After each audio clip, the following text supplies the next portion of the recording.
Brokerage houses की नज़र पर कौन कौन से स्टॉक्स है, हमारी सहयोगी वामाक्षी जुड़ गई हैं। वामाक्षी बताएं।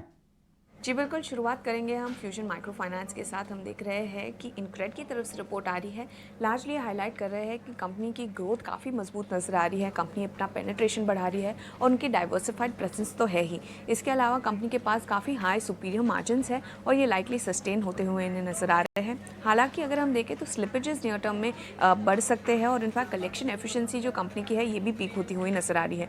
तो इसी के चलते इनक्रेड ने फ्यूजन माइक्रो फाइनेंस पर ऐड की कवरेज शुरू की है, टारगेट प्राइस 800 रुपये प्रति शेयर के साथ। इसके अलावा टाटा स्टील पर भी हम फोकस करेंगे। मॉर्गन स्टैनली की तरफ से रिपोर्ट आ रही है, उन्होंने यूके ऑपरेशंस के लिए एक नया रीस्ट्रक्चरिंग इनिशिएटिव अनवील किया है और ये जो डेवलपमेंट है वो काफ़ी पॉजिटिव है क्योंकि यूके बिजनेस की अनसर्टेनिटी स्टॉक पर एक काफ़ी बड़ा ओवरहैंग रही है।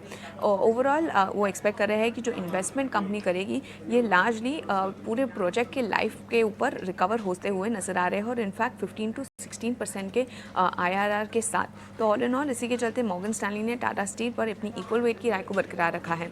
इसके अलावा केमिकल स्टॉक्स पर भी हम फोकस करेंगे। जेफरीज हाईलाइट कर रहे हैं कि क्रॉप प्राइसेस अभी भी दबाव में है क्योंकि सप्लाई साइड के जो रिस्क है वो रिसीड होते हुए नजर आ रहे हैं। एलिवेटेड हालांकि चाइनीज़ एग्रोकेमिकल एक्सपोर्ट्स का इम्पैक्ट मार्जिन पर आ सकता है। लिमिटेड विजिबिलिटी भी नज़र आ रही है कि कोई शार्प टर्न अराउंड अगर होता है तो यहाँ पर भी थोड़ी सी लिमिटेड विजिबिलिटी है और ओवरऑल वो PI इंडस्ट्रीज़ को ज़्यादा प्रेफर करते हैं क्योंकि यहाँ पर नियर टर्म स्ट्रेंथ नज़र आ रही है की प्रोडक्ट में, मगर SRF में एक पुल बैक का वेट कर रहे हैं और उसके बाद वो कंस्ट्रक्टिव हो गए ये स्टॉक पर।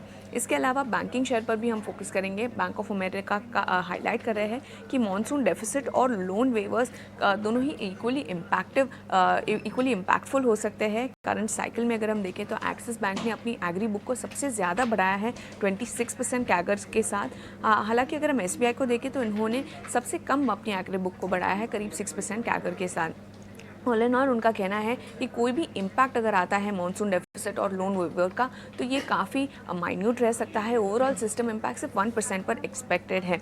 तो ऑल इन ऑल इसी के चलते ये थे सारे इंपॉर्टेंट स्टॉक्स जो आपके रेडार पर होने चाहिए on the back of brokerages. शुक्रिया वामाक्षी पूरी डिटेल्स लाने के लिए। ब्रोकरेज हाउसेस की रडार पर कौन कौन से स्टॉक्स है, लेकिन जाते जाते